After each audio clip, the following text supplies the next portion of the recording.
Hey, Vincent, there's something I wanted to ask you. What is it, Leah? I'm coming over tomorrow, so could you give me some money? Again? Didn't you ask me the same thing just a week ago? Huh? Oh, did I?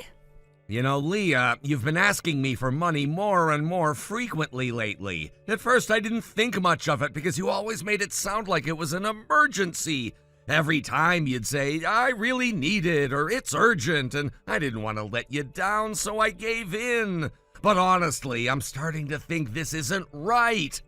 I've been wondering, what exactly are you spending all this money on? Huh. Oh, well, What? Is it something hard to talk about?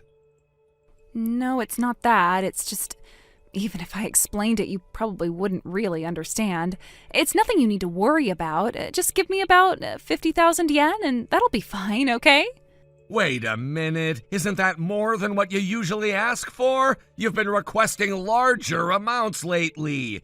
If you can't even tell me what you're using it for, I really don't feel comfortable giving you more. I'm sorry. What? Come on, why not?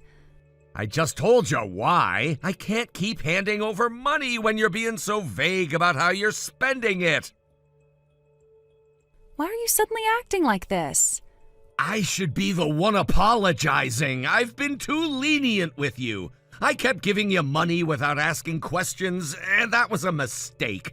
But things are different now. There are gonna be more expenses coming up, and I can't afford to be so careless with money anymore.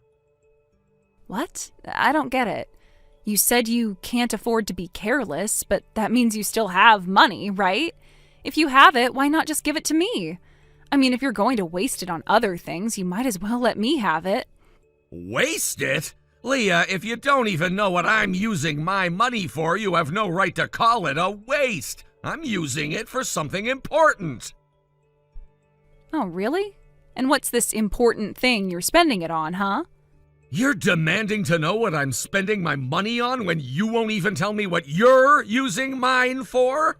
That seems pretty unfair. Besides, I already mentioned it before. I thought you would have remembered. Huh? You mentioned it? When? Yeah, about 2 weeks ago. I told you then. Wait, what are you talking about? I told you that my mother was hospitalized. She's been sick, and I've been going back and forth to the hospital to visit her. I've already explained that I'll be busy taking care of her, which means I won't have as much time to spend with you.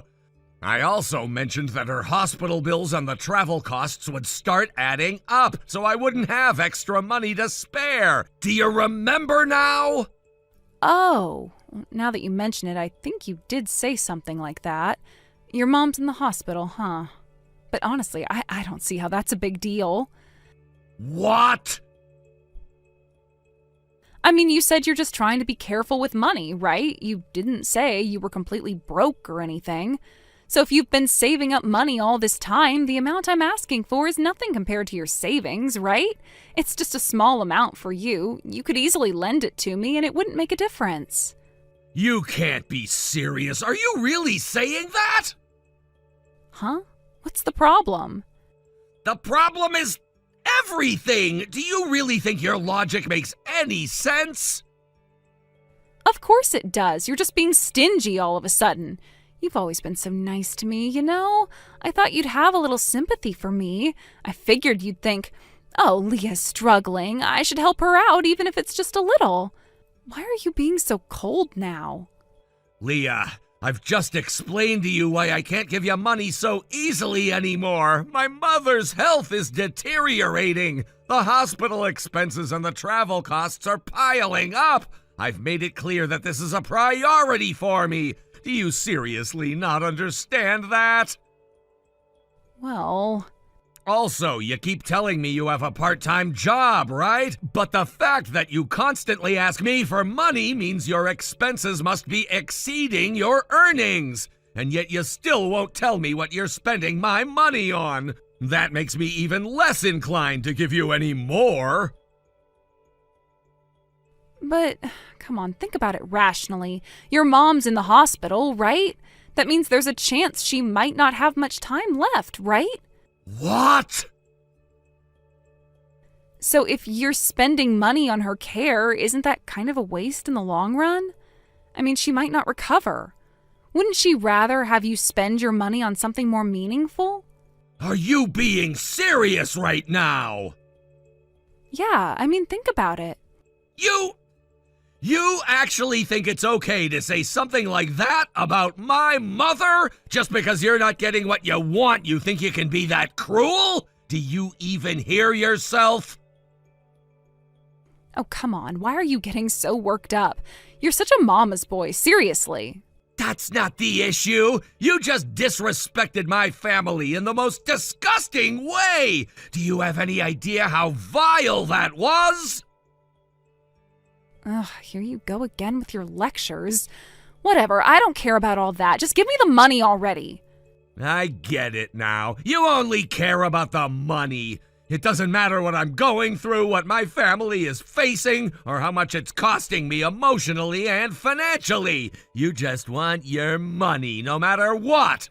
That's all that matters to you, isn't it? No, that's not true. Why would you think that? Because you've given me no reason to think otherwise. And now that we're talking about it, there's something else I've been meaning to ask. This is a good time to bring it up. What? What are you talking about? About a week ago, one of my friends told me he saw you leaving a slot parlor. It was around 11 p.m. What? He said, "Hey, isn't that your girlfriend? She was playing slots until nearly midnight. Is she doing okay?" That can't be. I wasn't there.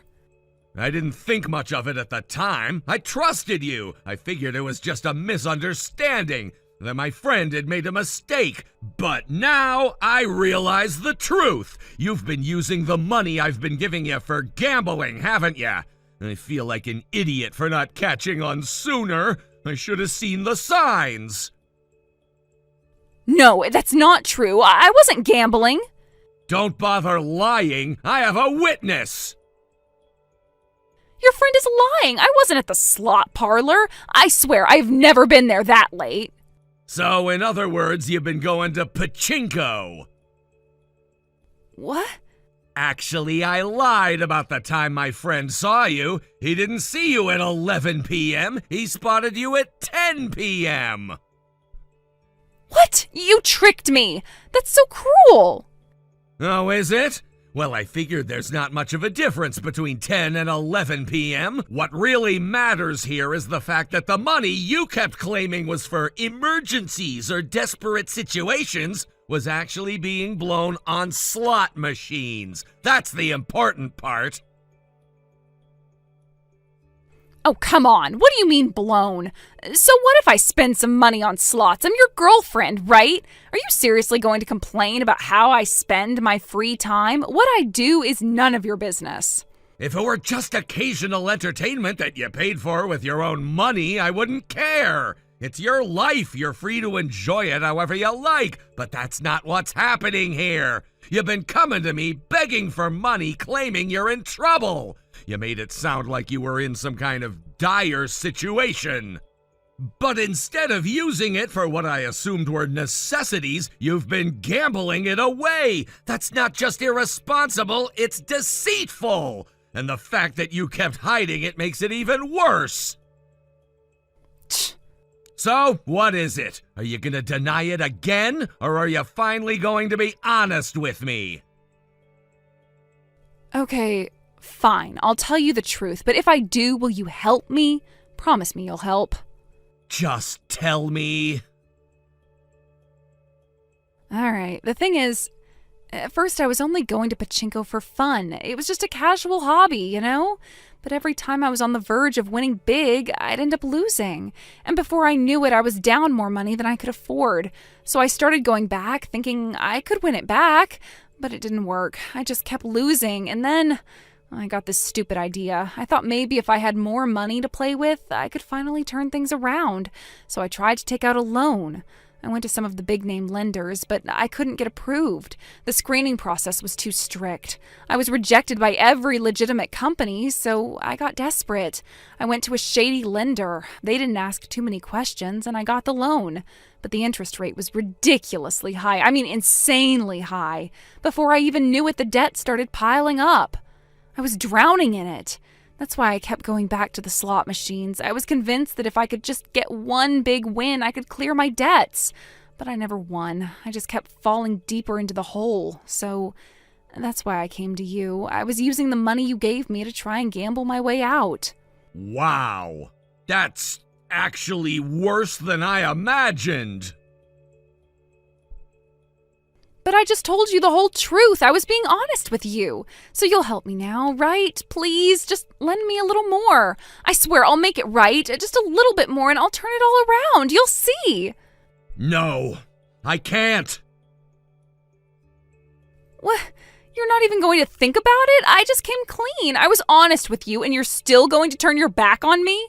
Yeah, I'm sorry, but no. You can't be serious. How could you be so heartless? Your girlfriend is suffering. I am drowning in debt, and you're just going to let me sink? So what? You're just going to say, oh, whatever, bye. You're going to abandon me after everything we've been through? What kind of man does that make you? You're a pathetic excuse for a boyfriend. Wow, I'm honestly at a loss for words. See? You're speechless because you know I'm right. You're a heartless jerk. No, I'm speechless because I'm stunned by how incredibly selfish you are. You have the audacity to call me pathetic when you're the one who gambled away my money behind my back. You're the one who lied, deceived, and manipulated me, and now you're demanding more money and calling me heartless? Seriously? Ugh, you're such an asshole. How could you say that to me? You really don't get it, do you? Even now, after everything you've admitted, you still think you're the victim here. You're beyond saving. Stop looking down on me. You're the worst. Now, you know what? I'll spell it out clearly so even you can understand. First of all, let's talk about the slot situation. I could overlook it if it was just occasional fun, but you crossed a line. You became addicted, you put yourself into debt, and you dragged me into it by lying and stealing from me. It's not an addiction. I just can't stop. If you can't stop, then why didn't you tell me sooner?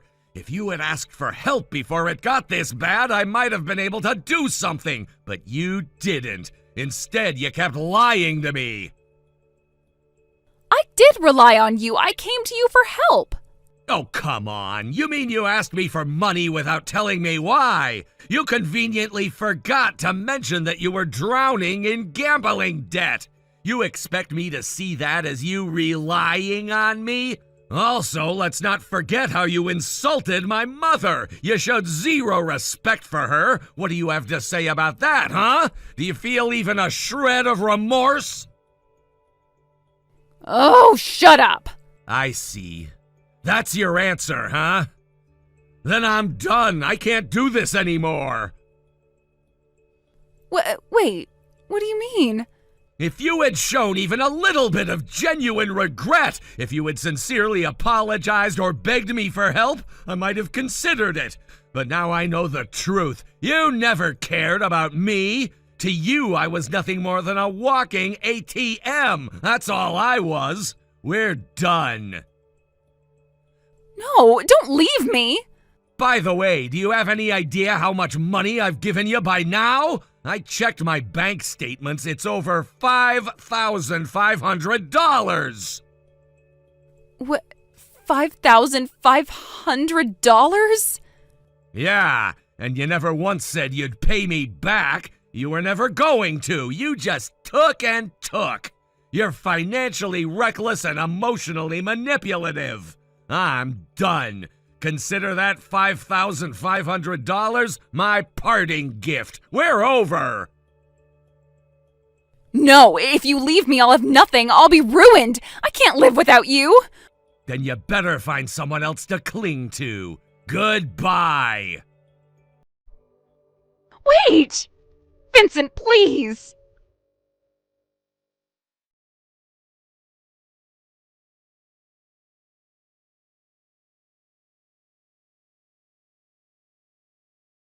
After breaking up with Leah, I thought it was the last time I'd ever see her. I genuinely believed that our relationship had ended and I was ready to move on. But Leah, however, wasn't ready to let go. She began showing up at places I went, cafes I frequented, the park where I went for morning runs, and even outside my office. At first, I thought it was just a coincidence, but it soon became clear she was following me intentionally. She'd approach me and beg for us to get back together, promising that things would be different this time. Despite my repeated rejections, Leah wouldn't give up. It became increasingly uncomfortable and unsettling. She started waiting outside my apartment for hours, hoping to catch me on my way out. She left notes on my car, some filled with apologies, others angry, blaming me for abandoning her. Her persistence felt suffocating, and it became clear that she wasn't respecting my boundaries. As the situation escalated, I began to consider contacting the authorities. I was seriously thinking about filing a report and taking legal action, but just as I was about to do so, Leah suddenly disappeared. One day, she simply stopped showing up.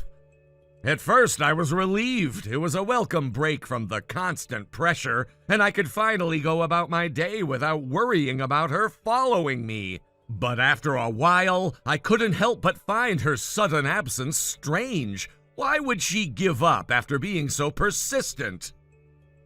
I later heard through the grapevine what had happened. Leah had gotten herself into deep financial trouble. She had been borrowing money from illegal loan sharks, and when the debt piled up, she tried to escape in the middle of the night to avoid the consequences. However, she was caught before she could flee. The rumors said she had been taken by the loan sharks and forced to work in a brothel, a shady, exploitative bathhouse where women were forced to work off their debts.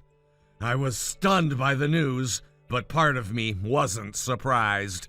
Leah had always been reckless with money, and it seemed inevitable that she would end up in a situation like this. As much as it shocked me, I felt no sympathy. Leah had made her own choices, and now she was paying the price for her irresponsibility. There was nothing I could do, nor did I feel any obligation to help her. In hindsight, I regretted lending Leah money in the first place. What had initially seemed like a kind gesture had turned into a massive source of trouble. It became clear to me that money and personal relationships were a dangerous mix. Even with the best intentions, lending money could lead to conflict and resentment. From that moment on, I promised myself I would never again lend or give money without being absolutely sure of the person's trustworthiness. Leah's downfall served as a harsh reminder of how easily things could go wrong when you failed to take responsibility for your actions. Her stubbornness, her pursuit of easy money, and her refusal to face the consequences had led to her destruction. Though her situation was tragic, I knew it wasn't my burden to bear. Thank you for watching and listening. We hope you enjoyed the video. Don't forget to like this video and subscribe. Also, feel free to leave a comment about what you thought of the story. We look forward to seeing you at the next story. Thank you for watching. Please subscribe and hit the like button. See you next time.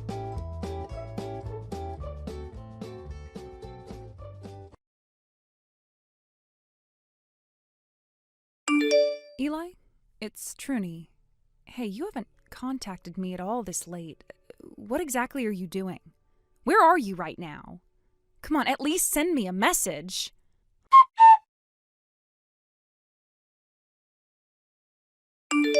Bailey! Sorry, I know I promised, but I ended up running late. Huh? Eli, Bailey? Promise? What are you talking about? Oh, come on, don't be mad. My boss wouldn't let me go and dragged me out for drinks. I just finally got away. I see. Yeah, seriously. I already hate drinking with that guy, and on top of that, my wife would not stop blowing up my phone. You know, where are you? What are you doing? Nagging me non-stop. It was such a pain. Oh, it was a pain, huh? I swear she acts like she thinks I'm cheating or something. Not that she has any proof, so there's nothing she can really do. Huh. And I'm already suffering enough dealing with my annoying boss trying to keep my patience. She doesn't even try to understand how tough my day's been. Honestly, she's just way too much. That's why I'd much rather be with someone cute and sweet like you. You're such a breath of fresh air. I just want to hold you already. I'll be waiting. Sorry again for being late. It must have been lonely waiting all by yourself at the hotel, huh? I'm almost there. And hey, tomorrow's my day off. Why don't we just spend the whole day together? And to make it up to you, I'll even buy you something fancy. Another designer gift. How's that? Really? That makes me so happy. Of course. Look forward to it.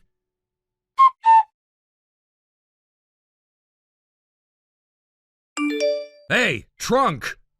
What? What? Don't give me that!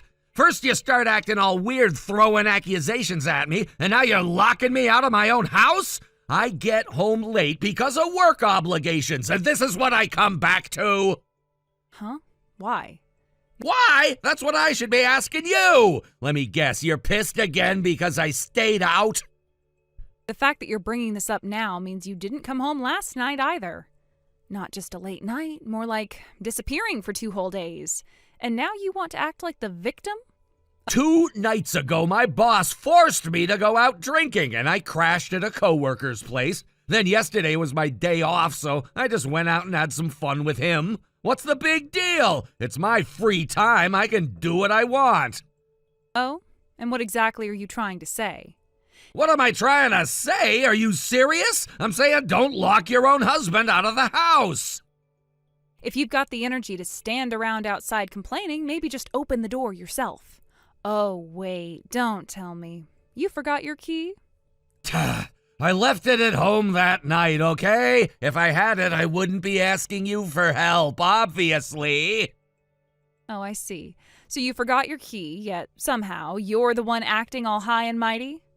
What? People forget things sometimes. You don't have to be so damn petty about it just because you're in a bad mood. Oh, are you describing yourself right now? Oh, you're so damn annoying. I mean, come on, you're clearly the one who's mad here. Of course I'm mad. I come home, can't even get inside, and instead of just opening the door, you're bombarding me with accusations through text messages. Anyone would be pissed. Now stop wasting time and open the damn door. Oh, so I'm annoying and persistent, huh? Quite the choice of words. Tell me, what exactly about me is so annoying? Are you serious? You never listen. You never trust me. Oh, you mean like how you've been coming home late, staying out overnight, and suddenly taking days off to party? That kind of not trusting you? Yeah! And you seriously thought that would convince me? Because to me, that just sounds like a guy trying way too hard to cover up an affair. That's only because your mind is filthy. I'm out there working my ass off, dealing with people I don't even like, trying to keep things smooth at my job. And what do I get? A wife who treats me like a damn criminal, with no proof, by the way. Oh, proof. Yeah, that's the thing. I haven't said anything yet because I was waiting. I wanted to see just how you'd slip up. You talk like you know I did something. This is borderline defamation, you know. Oh, is that so? Enough! This is getting us nowhere! Just open the door already! If you've got something to say, say it to my face! Yeah, about that. That's gonna be a little difficult. What? Quit messing around! What, are you too scared to talk to me directly? Coward! Oh, it's just... I'm not there. What? Wait, you're not home? At this hour? You're never out this early. What the hell are you doing? You might want to check yourself. That's what they call a boomerang, right to the face. And no, it's not funny. Quit screwing around! I'm asking why you, of all people, are out of the house at this time! It's weird! What, you got something to hide now? Oh? Is that what you think? Oh, actually, there was something kind of funny. What? You really have no idea, do you? What the hell are you talking about? You are so clueless, it's almost sad. Here, why don't you take a good look at our chat history? Scroll up. Check out the last messages you sent me before this conversation started. What? What the hell are you getting at? Just read it. Go ahead. Fine. What am I even looking for? Oh, you'll see.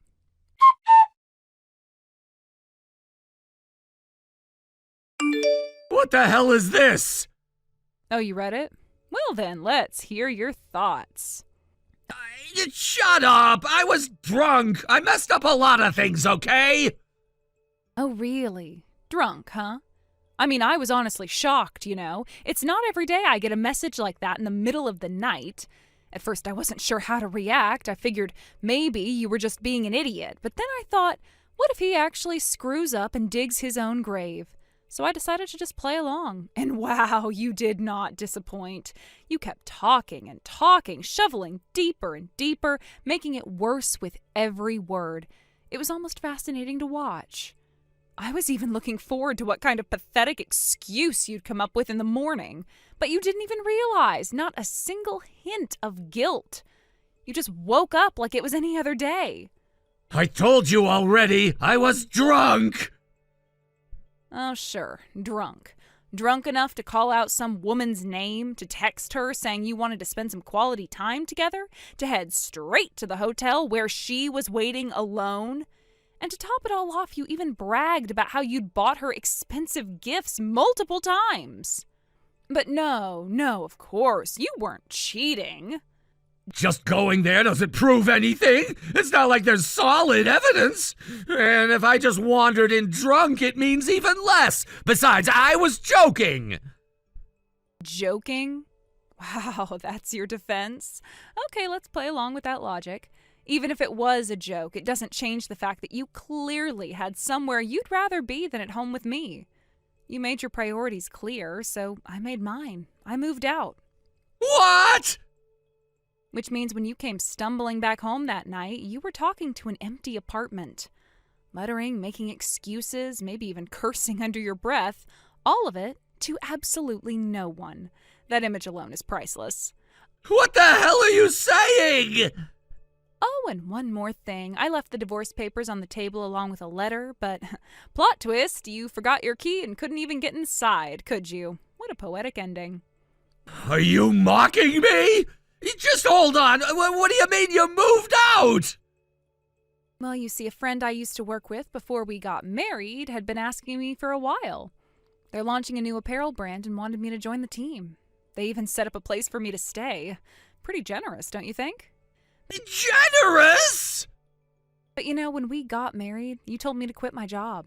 So I hesitated, even though I had some side income. I wasn't sure if I should really take that step and go back to work. And just when I was struggling with that decision, your little cheating scandal happened.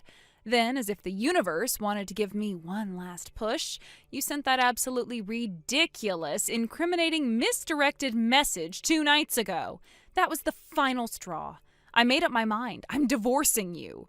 I already told you, there's no proof I cheated!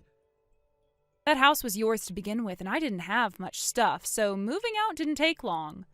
Still, if you had just come home that night, I would have sat down and talked things through. I was willing to have that conversation, but no, you didn't even come home. Not only that, you strolled in the next morning without a care in the world. I was speechless. I already told you why! And I already told you. I can't believe you're still denying it. Because there's no proof! You know, a confession of infidelity counts as evidence in court. Even if that's true, if I was drunk and just joking around, it wouldn't hold up. I've been saying this from the start. Fair point. Even with all this, if you spin it that way, it could be tough to make it stick in court. I was hoping to get a proper settlement out of you. There wasn't even an affair to begin with. Get that through your head. Oh, about that. To gather proof, I did a little digging into the women around you, specifically one named Bailey. And guess what? It took me less than a day to find something interesting. What? Well, turns out a friend of yours knows Bailey, and according to them, she's actually engaged. But she's been hiding that fact while cozying up to different men and getting them to buy her expensive gifts.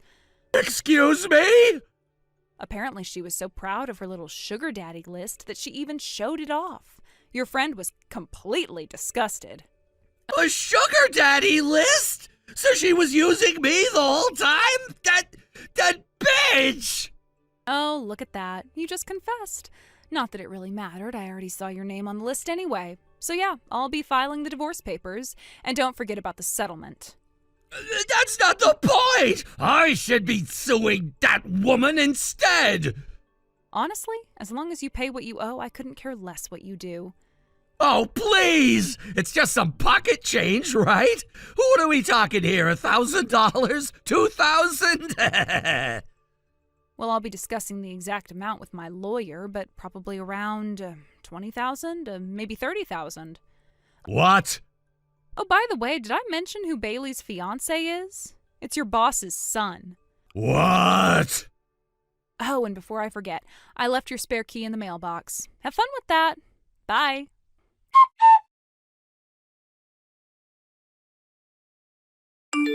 After everything settled down, the divorce was finalized without any major complications. The alimony was arranged, and I received it all in one lump sum, just as I had planned and hoped for. At last, the chapter with Eli, with all of its pain and turmoil, was officially closed, and I was free to move forward with my life. However, Eli seemed to have grossly underestimated what the costs of the divorce would be. I learned that he had anticipated a far smaller settlement, and when the final amount was revealed to him, the shock on his face was almost comical. Apparently his reaction was something straight out of a tragic comedy. He was an emotional wreck, tears and snot running down his face as he wailed, "My savings are all gone! Everything's gone!" The man was beside himself, and it was honestly a bit pathetic to witness. Still, I couldn't help but feel a strange sense of satisfaction in knowing that the reality of his actions had finally hit him hard. His complacency, his selfishness, his total disregard for anyone but himself, none of it had prepared him for the consequences of his behavior. It was almost poetic justice that he now had to face the very fallout that he'd tried so hard to avoid for so long. His financial meltdown was nothing compared to the consequences he faced in his career. Word spread fast in the office about the divorce, and the whispers didn't take long to reach his ears. His colleagues and peers began murmuring about how he had stolen the CEO's son's fiancée, a scandal that would forever tarnish his reputation. The office became so uncomfortable for him that, after some time, he made the decision to quit his job.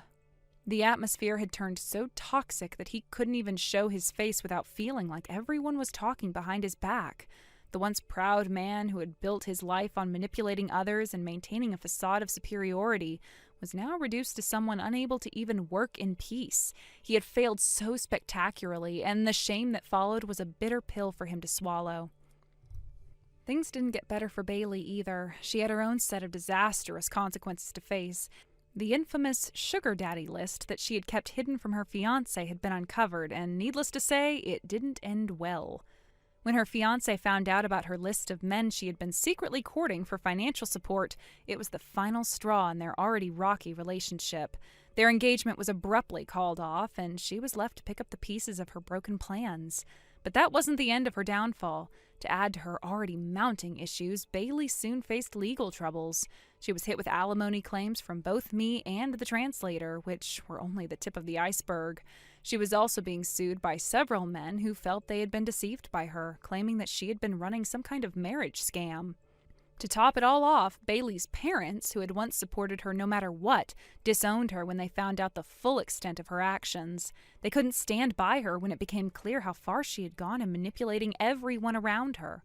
Her once promising future now seemed to be slipping away, and her life was spiraling into a never-ending series of legal disputes and personal failures. In the end, she found herself resorting to the very things she had tried to avoid, working late-night jobs just to make ends meet. It was a far cry from the luxurious lifestyle she had once envisioned, and yet it felt like nothing more than the culmination of all her bad choices. To me, watching Bailey's world crumble was almost satisfying in its own way. I didn't feel any joy from her misery, but I couldn't help but see the karmic retribution unfolding. All of her manipulations, all of her selfish desires had eventually come back to bite her in the most dramatic way. There was a certain sense of justice in the way her life had turned out, even if I didn't wish such hardship upon anyone. It was a bitter reminder that the choices we make in life have lasting consequences, and sometimes they are more far-reaching than we ever realize at the time. On the other hand, my life had taken a completely different turn, one that was marked by growth, peace, and fulfillment. In the aftermath of the divorce and all the chaos that had surrounded it, I found myself in a place of stability. One of my close friends had started a brand, and it had taken off faster than any of us had anticipated. It was such an exciting time for me. I had the opportunity to help build something from the ground up, and the satisfaction I felt from watching it succeed was something I could have never predicted. What once seemed like a chaotic period in my life had turned into a period of transformation, where I was able to focus on personal and professional growth. The brand's success allowed me to live in a way that felt truly fulfilling. Each day was filled with new challenges, yes, but they were challenges that brought me joy because they were aligned with what I wanted to accomplish. I had become more independent, more self-assured, and more passionate about what I was doing. And honestly, I had Eli's carelessness to thank for it. If it hadn't been for his utter disregard for anyone but himself, if he hadn't made the mistakes that ultimately pushed me to the point of no return, I might still be stuck in that toxic relationship, waiting for things to get better. The truth is, his betrayal set me free in ways I never would have imagined. It was through the pain of the past that I had found the strength to move forward and create something better for myself. Looking back now, I can't help but feel grateful for the way things unfolded. Life had its ups and downs, yes, but it was these very challenges that shaped me into the person I am today. The difficulties I faced, though tough at the time, ultimately led me to discover a new sense of purpose and direction. It was through the chaos that I learned who I really was and what I was capable of. Eli and Bailey might never fully understand the impact they had on my life, but I certainly had learned a lot from their actions. Life had shown me the value of resilience, of finding strength in the face of adversity, and of knowing when to walk away from situations that no longer served me. In the end, I realized that the most important thing was not what had been taken from me, but what I was able to build for myself in the aftermath. Thank you for watching. Please subscribe and hit the like button. See you next time.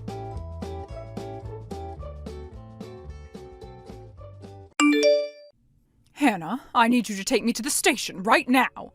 Oh, Mother. Hey, I told you to call me Miss Holly, not Mother. I haven't approved you as my daughter-in-law yet. I'm allowing you to stay at my house because Kent insisted so. I'm sorry, Miss Holly. You want me to drive you there? Yes, hurry up. I'm meeting my boyfriend. Your boyfriend? Yes, what's your problem? My husband is not here anymore. You have no right to say anything about my love life. No, I'm not going to say anything about your love life. I just want you to know that it's hard to drive you anywhere when I'm at work. Huh? I'm very sorry, but it would be great if you can call a taxi for yourself. Then you call a taxi for me. What? You're the one who suggested it, so it's natural you call it for me. I'll have you pay for it later as well. Oh, okay. Come on, hurry up.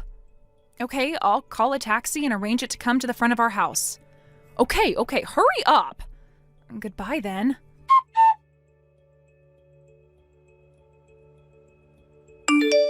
Kent, have you already fallen asleep? Hey, Hannah. Nope, not yet. What's wrong? Can I complain about your mother again? Sure. Is it about that? Yes. Go on. Looks like she went to meet her boyfriend again. I see. I don't want to complain about it, but to be honest, I'd appreciate it if she waited until it's been at least a year after her husband passed.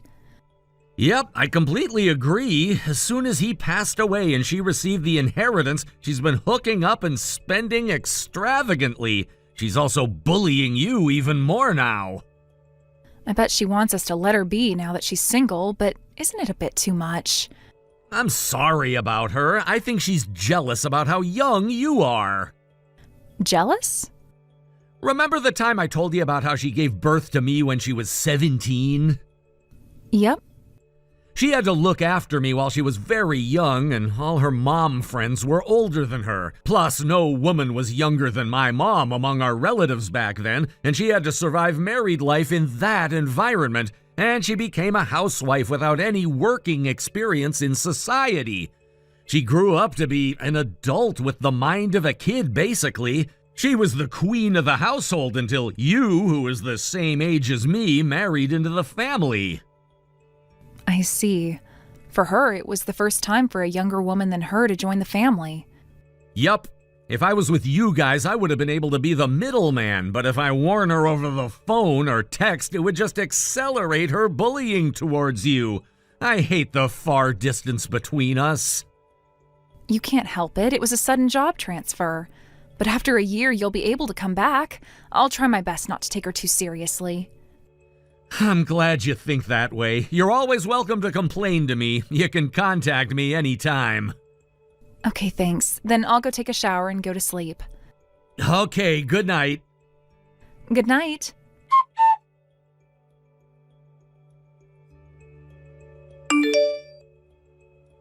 Hannah, can I talk to you for a second?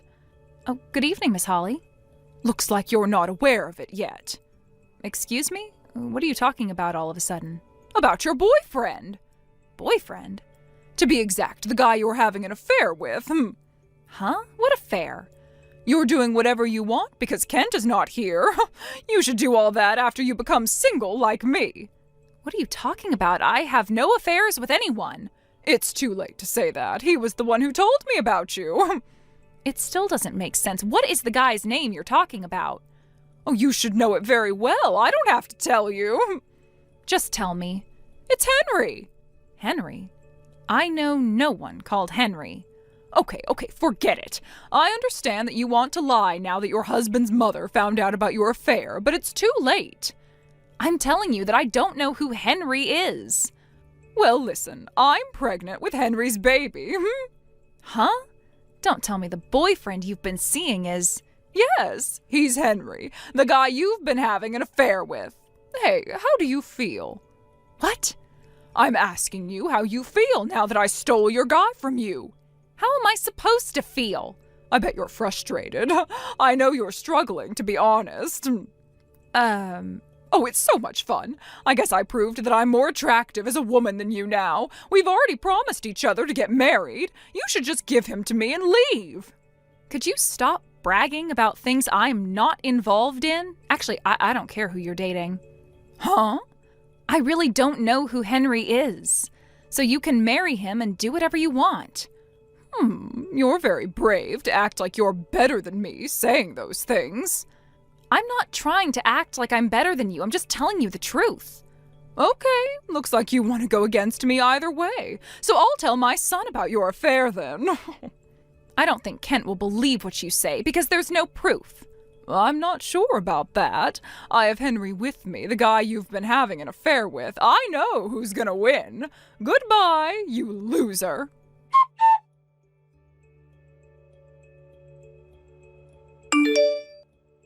Can I talk to you for a bit? There's something very important and urgent I want to tell you about your mother. Okay, I'm in the train right now, so can we text? Yep. What's wrong? Do you know someone called Henry? Huh? Henry? Why do you know him? You know him? He was my classmate in high school, and why did you mention him? Apparently he's your mother's boyfriend. What the hell? And she said that she's pregnant with his baby. What? No way! And she also thinks that I'm having an affair with the guy called Henry. Affair? I've never even met him, so I have no idea how she thinks that's true. Hannah, you've already packed your things, right? Oh, yeah. I have already sent my last boxes yesterday, so the only luggage left is my suitcase. I was planning to leave tomorrow morning. You should leave right now. Huh?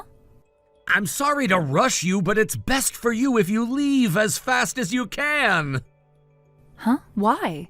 If I leave now, there's no way of transportation for me to go to you. Then at least leave the city. You travel as much as you can, and you can stay at a hotel on your way here. What's wrong all of a sudden? Henry is really crazy. If you don't know him, but my mom somehow mentioned your name, then I know that it's something very serious, although I don't know the details. I'll explain it to you later. Hurry up and leave before it gets any worse. Okay, I'll leave now.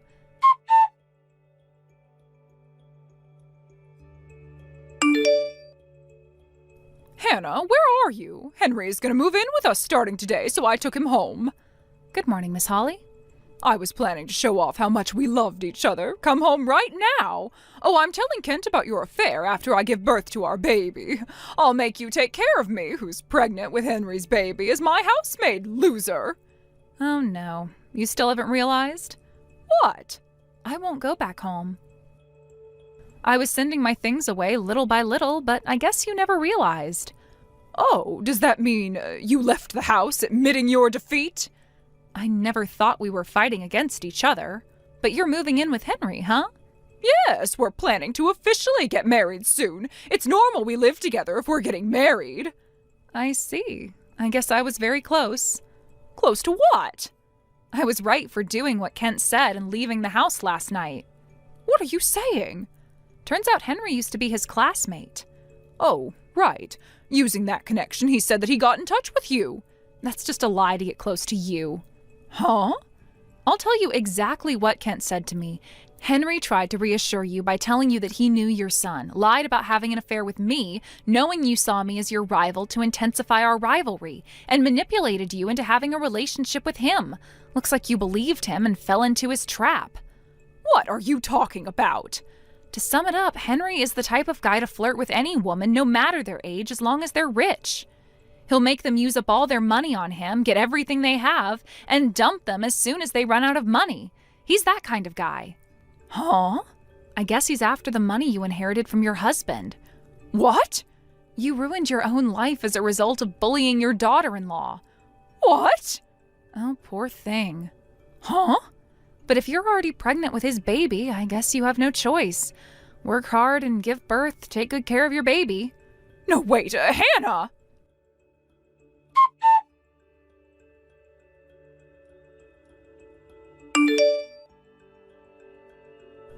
Kent, I just heard about Henry from Hannah. They're all true. Huh? Henry is that type of guy. No way. I already used up most of my inheritance. Henry would dump me so soon. Serves you right. Huh? I've been calling you Mom, but I don't remember a single time when you actually acted like my mother. Hey, Kent. Goodbye, Mrs. Holly.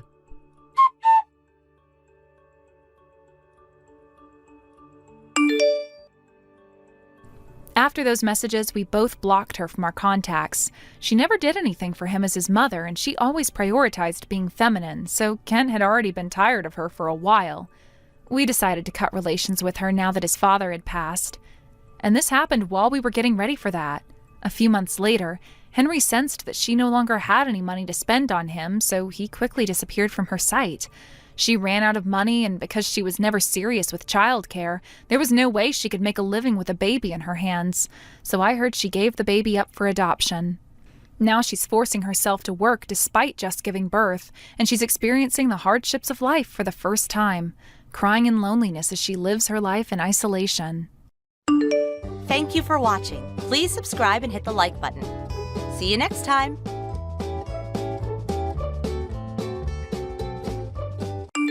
Aura, I have a favor to ask. Do you have a moment? A favor from Leah, huh? Well, I'll hear you out at least. Why do you sound so reluctant? That's rude, don't you think? I haven't even told you what it is yet. Sorry, but judging by all the favors you've asked of me before, I can't exactly say I'm looking forward to this. I can't believe you just say that to my face. You really have no tact, do you? Whatever happened to being neighborly? A little bit of goodwill never hurt anyone. Is it really so much to ask for a simple favor? Oh, sure, a simple favor, like when we were talking about Mark's birthday present and I mentioned how I had to go through hell and back to get that sold-out game console. And what was the first thing you said? Oh, then why don't you just give it to me? At half the original price, no less. It was used, wasn't it? That price was perfectly reasonable. It's called a friend discount. You're just stingy. How about you take a look at how much it's going for online before calling me stingy? Not that the price was even the point. Ugh, enough about that already. The important thing here is that I'm the one asking for a favor right now. Fine. So what is it this time? Don't worry, it's much easier than the last thing you were fussing over. All right, I'll bite. What is it? I want you to look after Kyle. Kyle? Yes. So can I count on you? I mean, I guess it's not as bad as I was expecting. What do you take me for? If you think it's reasonable, then you'll do it, won't you? Well, that depends on what I have planned for the day. I can't watch him all day or anything. So when are you asking me to do this? When? Obviously, I mean today. Why do you think I'm asking you now? Excuse me? I got a message from some high school friends this morning. They want to meet up today. Ever since Kyle was born, I have been completely tied up with taking care of him, so I haven't been able to go out much. But I finally got an invite again, and I think I deserve to have a little fun, don't you? So I'm asking you to do me this favor. No, helping you out is not the issue here. Do you realize how insane it is to drop this on me on the same day? You can't just decide at the last minute to dump your kid on someone else. What are you so upset about? Would you rather I bring him along to an adult gathering? Kyle's a well-behaved kid, but some people just don't like having children around. It's common courtesy to be mindful of that. That is not what I'm talking about. The issue here is that you're the one asking for a favor, yet you didn't even consider my schedule. You're acting like it's a given that I'll just say yes. It's not like I planned this ahead of time. They only just invited me today. They probably didn't even know I had a kid. Then why didn't you just turn them down? Didn't I just explain this? I work hard every single day. I have barely had any free time since Kyle was born, and I deserve to have a little fun too. It's not a crime to let loose once in a while. It is when you're forcing your responsibilities onto someone else. If it's really that last minute, you could still cancel. Too late, I'm already on the train. You're what? I said I am already on the train. Are you serious? You didn't even wait for my answer. Well, the meetup is pretty far, so I had to leave early. Then, where is Kyle right now? You were planning for me to watch him, weren't you? Oh, don't worry, he's fine. He's at the park near my house. Since it's close by, you can just swing by and pick him up, right? You can't be serious. You actually left a first grader alone at the park? What's the problem? I didn't just abandon him. He's playing, having fun. I figured he'd enjoy himself more that way instead of just sitting around waiting. Do you even hear yourself right now? You seriously think it's okay to just leave him there? What if something happens? That's why I'm asking you to pick him up, so that nothing happens. You've got to be kidding me. You can't just dump a child at the park and hope for the best. Do you realize how dangerous that is? Oh, come on, don't be so dramatic. Nothing's going to happen. And what if something does happen? Then what? That's why I need you to hurry up and go get him. No, you don't get it. If something happens, it's your fault, not mine. You're the one who just left him there. Excuse me? If something happens to Kyle while you're supposed to be watching him, then it's your responsibility. Oh, hell no. You are not dumping that on me. If something happens, it's because you made an incredibly reckless decision. You can't just throw a kid at someone with no warning and expect them to take responsibility. I don't see what the big deal is. You're acting like I abandoned him in the middle of nowhere. It's just a park. That is not the point. You can't just assume everything will be fine. What if he gets hurt? What if someone shady approaches him? You didn't even wait for my answer before leaving him there. You're really overthinking this. Just go get him already.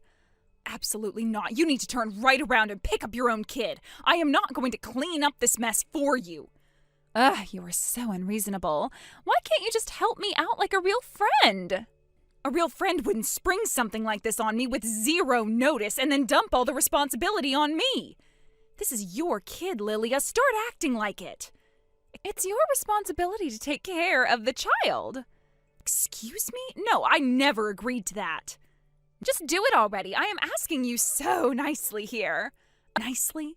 That's what you call this? Because from where I'm standing, you're just demanding things and acting like I owe you something. You don't think about how much trouble you're causing for other people. You expect everyone to bend over backward for you, and then when they don't, you act like they're the problem. I honestly don't know how you expect me to just nod along and agree with you. It's baffling. Oh, for crying out loud, do you even care about Kyle at all? He's probably sitting somewhere alone right now, wondering where his mother went. He might be scared. He might be crying. Do you really not care about that? And whose fault is that? Oh, come on. I'm not asking you to do anything complicated. Just go pick him up, bring him over to your house, and let him play with Leah for a few hours. That's literally all I'm asking. That would solve everything, so why are you being so difficult about it? Difficult? This isn't me being difficult. I am telling you I can't do it today. Oh, please, it's not like you have anything better to do. You're not busy. You don't even have a job. Would you stop acting like I'm just sitting around all day doing nothing? I may not have a full-time office job, but I run a household. I take care of my family, and I even have side jobs. And if you really want to go there, then maybe you should take a look at yourself before you start pointing fingers. What the hell is that supposed to mean? How rude. Wow, your self-absorbed attitude really is something else. Enough. Just take care of him. That's final. No. Your feelings don't matter in this. This isn't about feelings. I physically can't do it. What? What does that even mean? It means my family has a memorial service for my grandfather tomorrow, and we've already left town to stay at my parents' place. I can't just leave and come back. Even if I wanted to, it would take hours, and by then, it wouldn't even matter. So no, I can't help you. Not today. Sorry. Sorry doesn't cut it. What about Kyle? If something happens to him, it's on you. No, it's on you. I didn't leave my child alone at a park and expect someone else to clean up my mess. But as much as I hate to say it, even though you're unbelievably selfish, pushy, and exhausting, I do understand that you're worried about him. Oh, so now you're just throwing insults at me. You really are awful. I don't even know why I ever considered you a friend. Maybe because our kids get along. If it weren't for Kyle, I wouldn't have a single reason to deal with someone like you. You have to be kidding me. How could you say something so mean? That's not important right now. About Kyle, I was initially thinking of calling one of the other moms in the neighborhood to see if someone could go pick him up, which, frankly, is something you should have done yourself instead of shoving your responsibilities onto me. What do you mean, initially? The situation changed. Turns out Kyle is a lot more independent than I thought. Why are you suddenly bringing that up? That has nothing to do with this. Actually, it has everything to do with it. Your son realized his own mother had abandoned him, so he decided to take matters into his own hands. He went to your husband's workplace on his own. Guess it's not too far from the park. When he got there, he told your husband, Mom said I should go to Mark's house to be taken care of. And that's when your husband called me. What? Your husband was too busy to leave work, so he had Kyle stay at the company daycare. So Kyle is safe, and I don't need to do anything else. Not that I ever should have needed to. Oh, I mean, well, as long as Kyle's okay, that's all that really matters. By the way, didn't your husband message you? I figured he wouldn't have time to call, but I assumed he'd at least text you. Wait. Oh no, he did message me. It says, "You better be ready when I get home." Yeah, sounds about right. Well, that's not my problem. I have nothing to do with any of this, so I'll be going now. I actually have other things to take care of. Wait. What now? You've already helped this much. Can't you just do one more thing? Like, maybe help me convince my husband to calm down or something? I mean, we're mom friends, aren't we? We live in the same neighborhood. That's funny. I could have sworn I heard someone saying, I don't even know why I ever considered you a friend. Or was that just my imagination? Come on, you know what I meant. It was just... I was upset, okay? I wasn't thinking. But look, you've already been involved in this much. I mean, you care about Kyle, don't you? Couldn't you just, I don't know, talk to my husband? Maybe smooth things over? You really don't get it, do you? This isn't about Kyle anymore. It's about you. You keep acting like everyone is just supposed to pick up the slack for you. You don't take responsibility for anything, and then when things start falling apart, you look for someone else to blame. That's not true. Isn't it? You left your child alone. You assumed I would deal with it. You didn't check your messages. Now your husband is mad. And instead of taking accountability, you are asking me to fix it for you. How am I supposed to take you seriously? Like I said, this whole mess, your fault. It has absolutely nothing to do with me. So with that, goodbye.